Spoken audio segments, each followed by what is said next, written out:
नमस्कार दोस्तों। तो चलिए सीरीज़ के पहला वीडियो को हम शुरू करते हैं। कहानीकार प्रेमचंद जी, उनकी लिखित कहानी कर्मभूमि उपन्यास को मैं वीडियो के माध्यम से आप सबको सुनाकर दिखाकर बतलाना चाह रहा हूँ। तो चलिए भाग 1 देखते हैं। हमारे स्कूलों और कॉलेजों में जिस तत्परता से फीस वसूल की जाती है, शायद मालगुजारी भी उतनी सख्ती से नहीं वसूल की जाती। महीने में एक दिन नियत कर दिया जाता है, उस दिन फीस का दाखिला होना अनिवार्य है। या तो फीस दीजिए या नाम कटवाइए, या जब तक फीस न दाखिल हो रोज़ को जुर्माना दीजिए। कहीं कहीं ऐसा भी नियम है कि उस दिन फीस दुगुनी कर दी जाती है और किसी दूसरी तारीख को दुगनी फीस न दी तो नाम कट जाता है। काशी के क्वींस कॉलेज में यही नियम था। 7वीं तारीख को फीस न दो तो 21वीं तारीख को दुगनी फीस देनी पड़ती थी या नाम कट जाता था। ऐसे कठोर नियमों का उद्देश्य इसके सिवा और क्या हो सकता है था कि गरीबों के लड़के स्कूल छोड़कर भाग जाएं। वही हृदयहीन दफ्तरी शासन जो अन्य विभागों में है, हमारे शिक्षालयों में भी है। वह किसी के साथ रियायत नहीं करता। चाहे जहां से लाओ, कर्ज लो, गहने गिरवी रखो, लोटा थाली बेचो, चोरी करो, मगर फीस जरूर दो, नहीं तो दूनी फीस देनी पड़ती या नाम कट जाएगा। जमीन और जायदाद के कर वसूल करने में भी कुछ रियायत की जाती है। हमारे शिक्षालयों में नरमी को घुसने ही नहीं दिया जाता। वहाँ स्थायी रूप से मार्शल लॉ का व्यवहार होता है। कचहरी में पैसे का राज है, हमारे स्कूल में भी पैसे का राज है। उससे कहीं कठोर कहीं निर्दय। देर में आइए तो जुर्माना, न आइए तो जुर्माना, सबक न याद हो तो जुर्माना, किताब न खरीद सकिए तो जुर्माना, कोई अपराध हो जाए तो जुर्माना।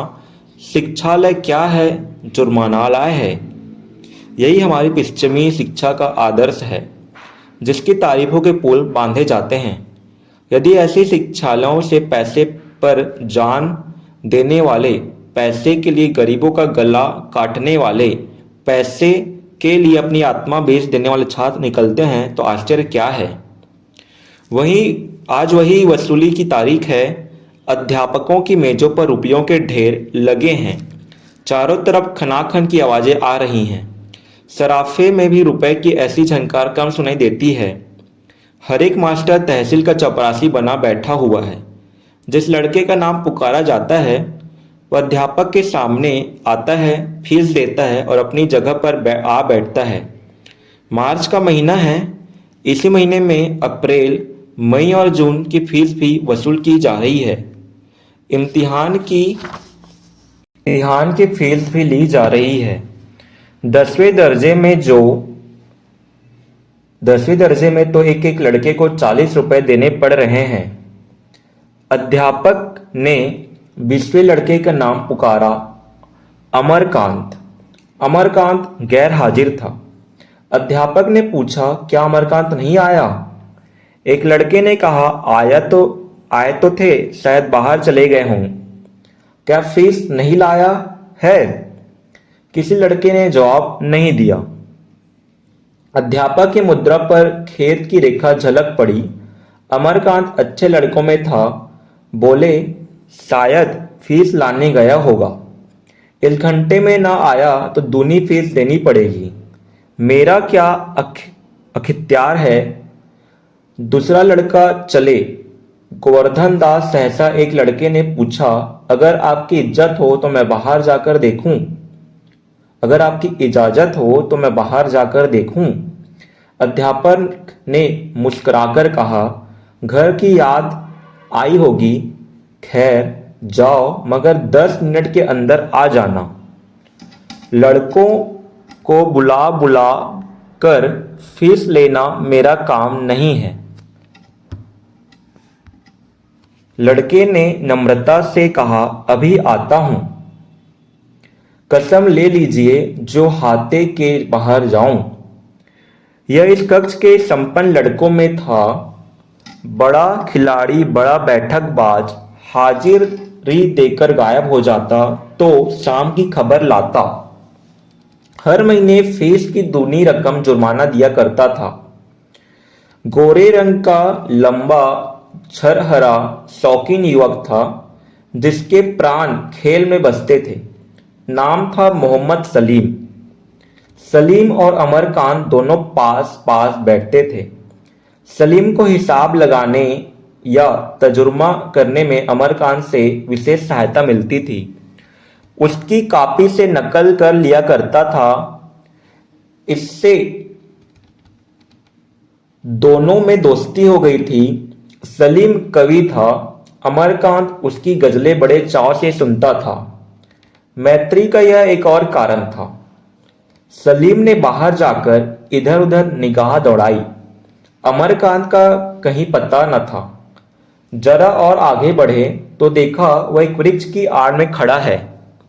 पुकारा, अमरकांत, ओ बुद्धू लाल, अमरकांत, ओ बुद्धू लाल, चलो फीस जमा करो, पंडित जी बिगड़ रहे हैं। अमरकांत ने अचकन के दामन से आंख पोंछ ली। अमरकांत ने अचकन के दामन से आंखें पोंछ ली और सलीम की तरफ आता हुआ बोला, क्या मेरा नंबर आ गया? सलीम ने उसके मुंह की तरफ देखा तो उसकी आंखें लाल थी। वह अपने जीवन में शायद ही कभी रोया हो। चौंक कर बोला, अरे तुम रो रहे हो, क्या बात है? अमरकांत सांवले रंग का छोटा सा दुबला पतला कुमार था। अवस्था 20 की हो गई थी पर अभी मसे भी न भीगी थी। 14-15 साल का किशोर सा लगता था। उसके मुख पर एक वेदनामय दृढ़ता जो निराशा से बहुत कुछ मिलती जुलती थी, अंकित हो रही थी, मानो संसार में उसका कोई नहीं है। इसके साथ ही उसकी मुद्रा पर कुछ ऐसी प्रतिभा, कुछ ऐसी मनस्विता भी थी कि एक बार उसे देखकर फिर भूल जाना कठिन था।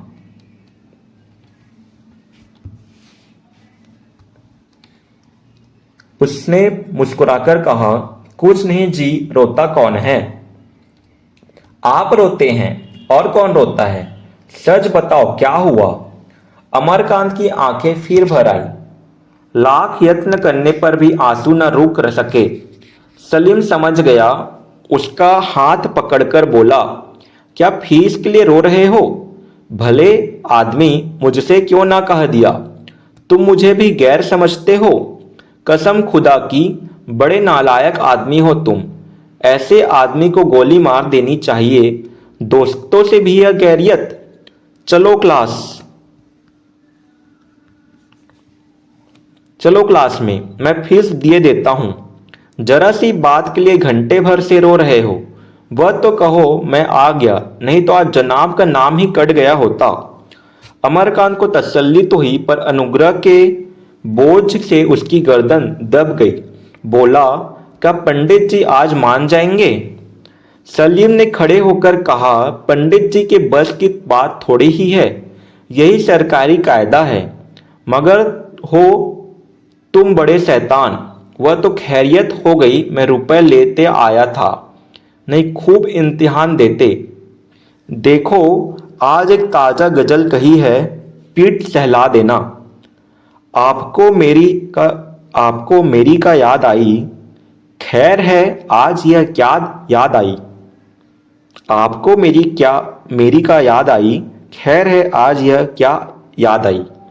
अमरकांत की व्यथित चित्त इस समय गजल सुनने को तैयार न था, पर सुने बगैर काम भी तो नहीं चल सकता।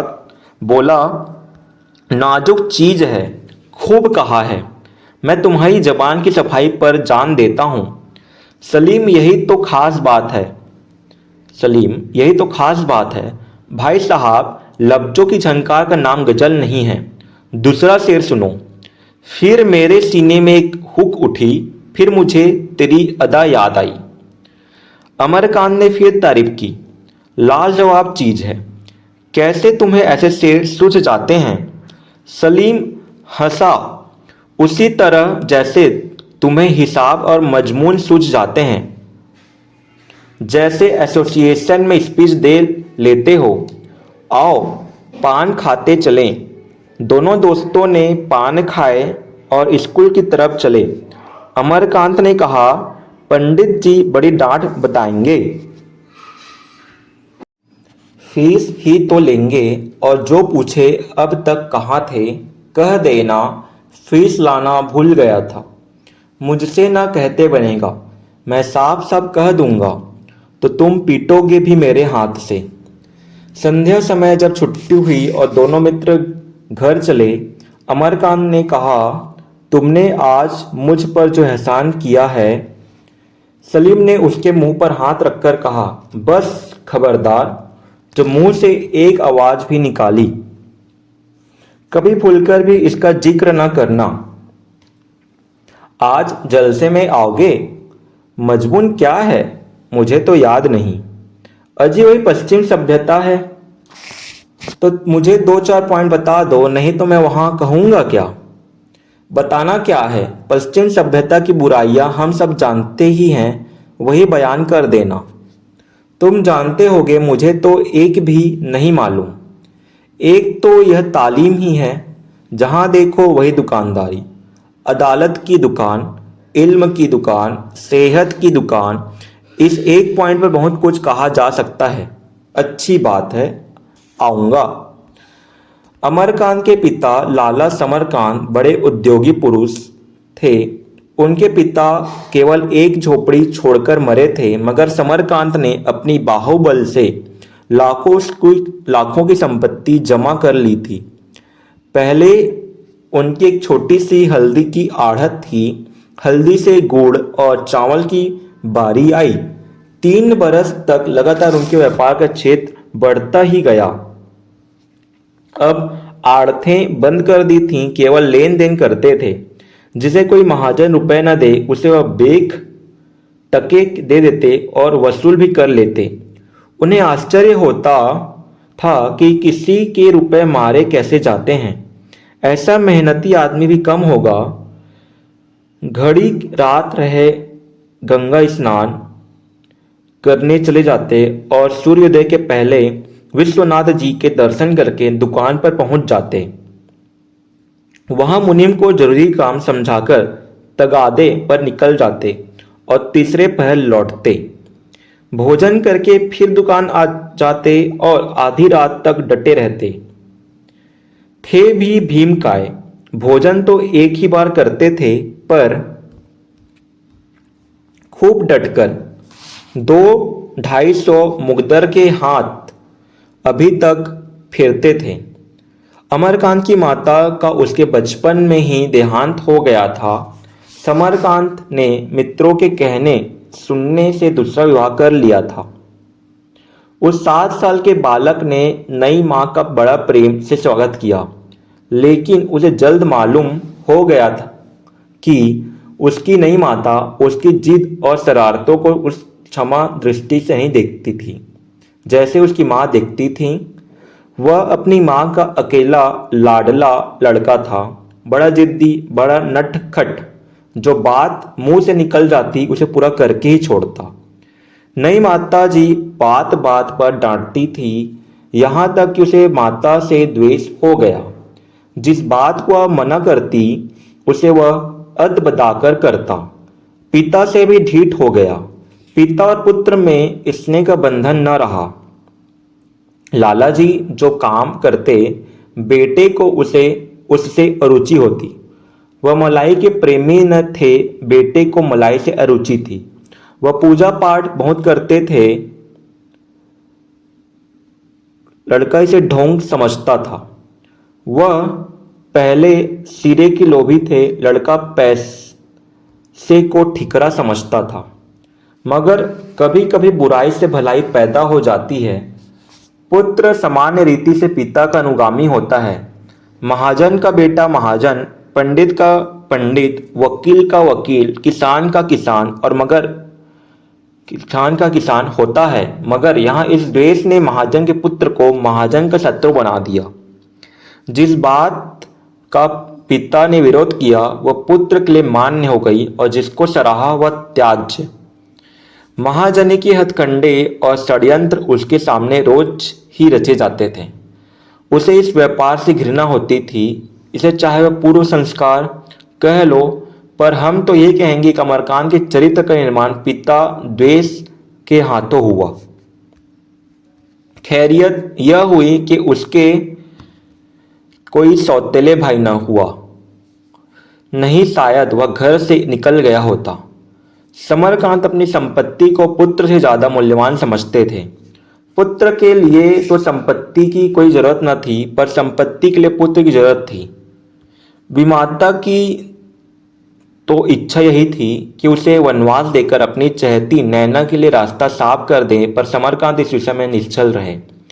मजा यह था कि नैना स्वयं भाई से प्रेम करती थी और अमरकांत के हृदय में अगर घर वालों के लिए कहीं कोमल स्थान था तो वह नैना के लिए था।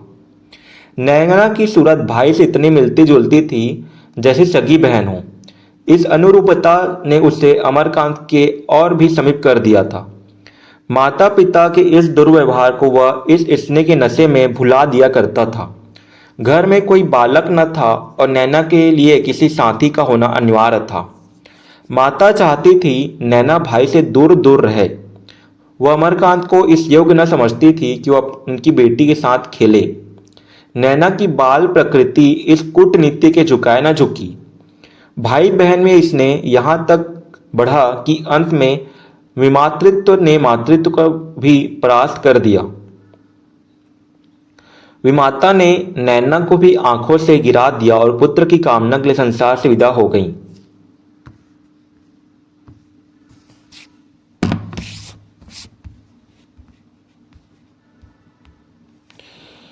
अब नैना घर में अकेली रह गई।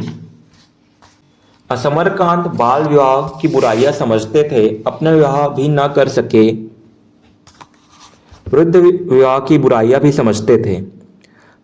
अमरकांत को विवाह करना जरूरी हो गया। अब इस प्रस्ताव का विरोध कौन करता? अमरकांत की अवस्था 19 साल से कम न थी, पर देह और बुद्धि को देखते हुए अभी किशोरावस्था ही में था।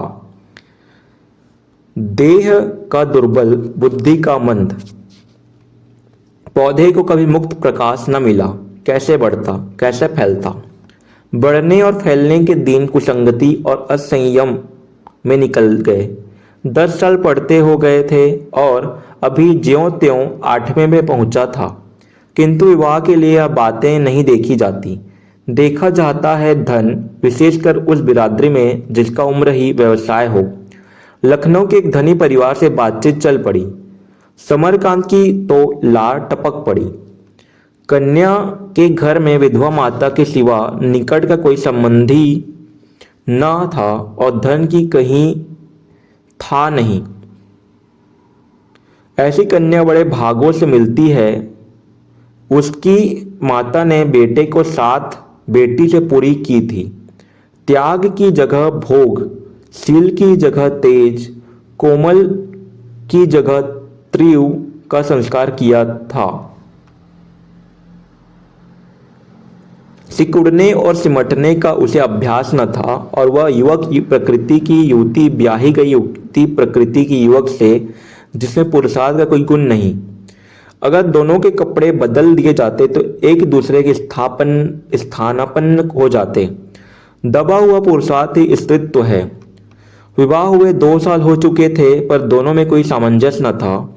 दोनों अपने अपने मार्ग पर चले जाते थे। दोनों विचार अलग, व्यवहार अलग, संसार अलग, जैसे 2 भिन्न जलवायु के जंतु एक पिंजरे में बंद कर दिए गए हों।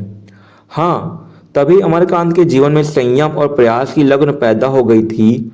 उसकी प्रकृति में जो ढीलापन, निर्जीवता और संकोच था वो कोमलता के रूप में बदलता जाता था। विद्याभ्यास में उसे अब रुचि हो गई थी। हालांकि लाला जी अब उसे घर के धंधे में लगाना चाहते थे। वह तार वार पढ़ लेता था और इससे अधिक योग्यता की उनकी समझ में जरूरत न थी। पर अमरकांत उस पथिक की भांति जिसने दिन विश्राम में काट दिया हो, अब अपने स्थान पर पहुंचने के लिए दूसरे वेग से कदम बढ़ाए चला जाता था। तो आज का सीरीज़ का पहला वीडियो यहीं अंत करते हैं।